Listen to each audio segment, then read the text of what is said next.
तुलसीदास जी का जीवन video script भारतीय संस्कृति और भक्ति परंपरा में गोस्वामी तुलसीदास जी का नाम अमर है। उनका जन्म संवत 1554 सन 427 में उत्तर प्रदेश के राजापुर गांव में हुआ था। जन्म के समय उनका रूप साधारण बालकों जैसा नहीं था। कहते हैं कि जन्म लेते ही वे राम नाम का उच्चारण करने लगे, इसी कारण उन्हें राम बोला नाम मिला। बाल्यकाल में ही माता पिता का साया सिर से उठ गया, परंतु गुरु नरहरिदास जी ने उन्हें संभाला और राम भक्ति का बीज उनके हृदय में बो दिया।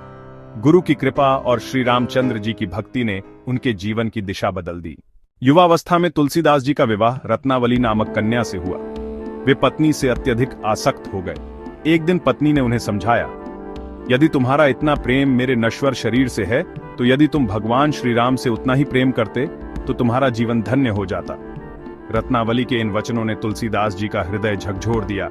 उसी क्षण उन्होंने संसार का मोह त्याग कर श्री राम की भक्ति का मार्ग अपना लिया। तुलसीदास जी ने काशी में निवास किया और वहीं से उन्होंने भक्ति और काव्य का अद्भुत संदेश पूरे जगत को दिया। उनकी सबसे महान रचना है श्री रामचरितमानस। उन्होंने अवधी भाषा में राम कथा लिखकर उसे जन जन तक पहुंचाया। साधारण से साधारण व्यक्ति भी इस ग्रंथ को सुनकर राम भक्ति में डूब जाता। तुलसीदास जी ने हनुमान चालीसा, कवितावली, विनय पत्रिका, गीतावली और अनेक ग्रंथ रचे। उनकी वाणी ने भक्ति, नीति और मर्यादा का मार्ग दिखाया। जीवन के अंतिम समय में भी तुलसीदास जी का हृदय श्री राम के नाम में लीन रहा। सन 1623 ईस्वी में असीघाट, काशी में उनका देहावसान हुआ।